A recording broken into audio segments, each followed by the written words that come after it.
하나님의 죄지었던 것을 기억해내고 회개하고 돌이켜야 되는 시기였다는 거죠. 근데 엘레멜렉은 가족을 데리고 가지 말아야 할 땅으로 훌쩍 혼자만 살겠다고 떠났어요. 근데 얼마 지나지 않아서 다 죽었어요. 참 하나님의 심판인지 뭔지는 잘 모르겠는데 어쨌든 결과적으로 그렇게 됐다는 것입니다. 그래서 완전히 망한 집이에요. 그럼에도 며느리 룻은 이 가정을 기꺼이 택해서 가는 것을 보게 됩니다. 신명기 23장 3절에 보면은 그 공동체에 들어오지 못하게 하는 내용이 나오는데 한번 찾아볼까요? 신명기 23장 3절입니다. 창세기, 출애굽기, 민수기 다음 신명기입니다. 23장 3절.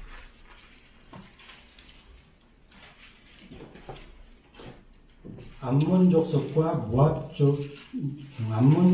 모압족은 주의 해준 가운데로 들어오지 못하리라. 심지어 그들의 10대까지도 그들은 그들의 10대까지도 계속해서 주의 해준 가운데로 들어오지 못하리라. 이렇게 하나님께서 그들을 이스라엘의 회중 가운데 들어오지 못하게 금했던 민족입니다. 모압과 암몬 족속을 간단하게만 설명드리면요, 아브라함의 조카 롯이 있었잖아요. 그리고 그 조카 롯이 택해서 갔던 땅이 소돔과 고모라 땅입니다. 그리고 그 땅이 너무 동성애가 창궐해서 하나님께서 불과 유황으로 망하게 했을 때 아브라함 조카 롯이 부인과 두 딸을 데리고 거기서 나오잖아요. 하나님께서 구출해 주잖아요. 그런데 나오다가도 부인은 뒤돌아보다가 소금기둥이 됐고 두 딸이 있었는데 그들과 잘못된 관계에서 태어난 민족이 모압 족속이고 암몬 족속이에요. 아마도 이들은 소돔이라는 그 동성애가 창궐한 땅에서 그 딸들이 뭔가를 잘못 배웠던 것 같아요. 그러니까 그 태생적으로 봐도 이스라엘 회중에 들어오기는 좀 곤란했던 세대라는 거죠. 그런 민족이라는 거죠. 그래서 하나님께서는 회중 속에 들어오지 못하게 막았던 민족입니다. 그런 민족의 출신이 룻이에요.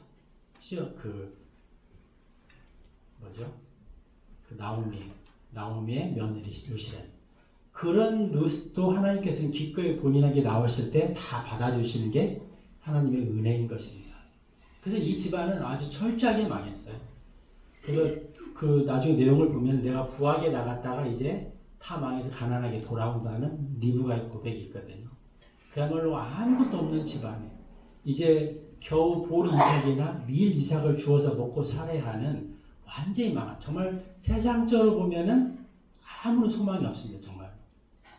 제가 만약에 우리가 오늘날 보리 이삭이나 밀 이삭을 주워서 먹어야 되고 집도 절도 아무것도 없는 사람이라면 정말 이보다 가난한 사람은 없을 것입니다. 근데 룻은 기꺼이 이거를 피하지 않고 선택해서 왔다는 것입니다. 그리고 나오미가 룻에게 계속 돌아가라고 했을 때 그 동서 한 명은 돌아가잖아요. 근데 룻은 기꺼이 떠나지 않고 돌아오는 걸 보게 되는데 룻기 1장 16, 17절 한번 보시겠습니다. 룻기 1장 16, 17절 같이 한번 읽을까요? 룻기 1장 16절, 17절입니다. 16절, 17절이요. 시작. 그러자 룻이 이같이 말하였더라. 당신을 떠나라고 하시거나 당신을 뒤따르는 것을 중단하고 되돌아가라고 저에게 간청하지 마소서. 이는 당신께서 가시는 곳에 제가 가겠으며 당신께서 묵으시는 곳에 제가 묵을 것이기 때문이니이다. 당신의 백성이 나의 백성이 되고 당신의 하나님이 나의 하나님이 되시리이다. 당신께서 죽으시는 곳에서 제가 죽겠으며 저는 거기에 묻히겠나이다. 만일 죽음 외에 그 무엇이 당신과 저를 갈라 놓는다면 주께서 저에게 벌을 내리시고 또한 더 내리시기를 바라나이다. 어떻게 보면 룻의 이 고백은 거의 목숨을 건 고백인 것 같아요. 그냥 죽기를 각오하는 것 같아요.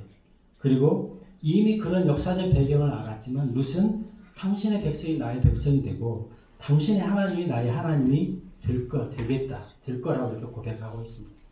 우리가 고린도서 4장 18절 보면은 보이는 것은 잠깐이요 보이지 않는 것이 영원하다 했는데 이 룻은 보이지 않는 것, 비록 내가 과부로 정말 처절한 가난 속에서 어쩌면 일생을 살다가 죽을지 모르겠지만 그럼에도 나는 하나님을 택하고 이스라엘 백성을 택해서 나는 이 길로 가겠다. 그래서 영원한 것을 볼 줄 아는 안목이 있었다는 것입니다. 제가 오후에 그 성경과 과학이라는 주제로 이런 내용을 조금 더 다루려고 합니다. 어쨌든 룻이 이렇게 선택했을 때는 저는 그 원인 제공은 그래도 시어머니 리브가가 했지 않았을까 생각해요. 그 리브가의 성품이 굉장히 사실 이 시대는 여성들이 이 입김, 요즘 말로 하는 말빨을 쓰지 않는 때라 엘리멜렉이 택하니까 어쩔 수 없이 따라가긴 했지만 이 어쩔 수 없음이 있었던 것 같아요. 왜냐하면 리브가가 이 자기 며느리 룻을 너무너무 잘 케어를 했잖아요. 키우고. 그래서 당신의 하나님 내 하나님이 되고 당신의 민족이 나의 민족이 되겠다. 이렇게 말씀을 하거든요. 루키 그 1장 20절 21절에 보면은 이어서 보면 그런 말씀이 있거든요. 나오미. 그러자 나오미가 그들에게 이같이 말하였더라. 나를 나오미라 부르지 말고. 이거는 나오미가 이제 그 베들레헴으로 돌아올 때 얘기입니다. 부르지 말고 나를 마라라 부르라. 이는 전능하신 분께서 나에게 아주 모질게 대하셨기 때문이다. 내가 충만한 가운데 나갔는데 주께서는 나를 빈손으로 집에 다시 데려오셨도다. 주께서 나를 대적하여 증언하셨고 전능하신 분께서 나에게 고난을 주셨거늘 그렇다면 어찌하여 너희가 나를 나오미라 부르느냐. 나오미는 알았어요. 이 모든 과정이 하나님의 심판이었다는 것을 알았던 것 같아요. 그럼에도 그 자기 고향으로 다시 돌아오잖아요. 우리가 여기서 좀 생각해 볼 수 있는 것은 인간 굉장히 자존심 세거든요. 사실 이 자존심 때문에 하나님도 배반하고 하나님처럼 되고자 했던 게 루시퍼였잖아요. 그리고 아담도 마찬가지. 이 자존심 때문에 어떻게 보면 하나님을 배반하고 오늘날도 많은 사람들이 자존심 때문에 하나님을 택하지 않는데요. 리브가는 기꺼이 자기의 실태를 다 하나님 앞에 내려놓고 회개하는 모습을 볼 수 있어요. 보통 사람이라면 이 정도 망하면은 그럴 수 있잖아요. 공동체에서 자기만 잘 살겠다고 도망가더니 잘 됐네 이런 말이 뒤통수에 들리지 않아요. 그런데 리브가는 기꺼이 숨거나 아니 요즘 말로 하면 잠수 탄다고 하잖아요. 잠수를 탔거나 아니면 어디 가서 조용히 차선할 수 있는 것 같아요. 그런데 리브가는 기꺼이 하나님 앞에 나와서 본인의 잘못을 고백하고 다시 회복하는 길을 택한다는 것이죠. 이게 리브가의 훌륭한 면이라고 생각이 돼요. 이거 단순해 보이지만 사실 요즘 같은 때 쉽지 않다고 저는 봐집니다. 우리가 부끄러워서 이렇게 선택하기가 쉽지 않아요. 근데 리브가는 하나님에 대한 믿음이 있었고 그녀의 선택은 믿음에 대한 선택이었다는 것이죠. 그럼 라합이나 룻의 이 믿음을 보면서 우리가 그리스도인으로서 승리하기 위해서는 어떤 방법, 비결이라고 하기는 좀 그런데 그런 것들을 우리가 생각해 볼 수 있을까요? 우리가 흔히 교회 공동체에 들어오게 되면 처음에 교리라는 것을 조금씩 배웁니다. 그리고 예배나 경배 형식 이런 것들을 조금씩 배우게 되죠. 그리고 어느 정도 이런 것들이 익숙해지면 또 섬김과 봉사활동을 통해서 교회 이렇게 공동체에 잘 적응을 하게 됩니다.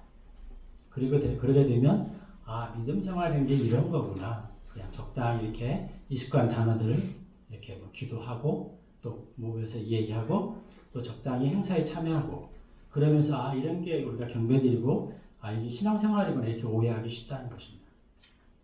그래서 우리가 성경 말씀을 한 구절 한 구절 내 마음판에 새겨지지 않으면 우리가 피상적으로 신앙생활을 하기가 쉬워요. 제가 연말부터 성경을 쭉 보면서 가장 저한테 감동이 됐던 게 성경 말씀 하나하나 단어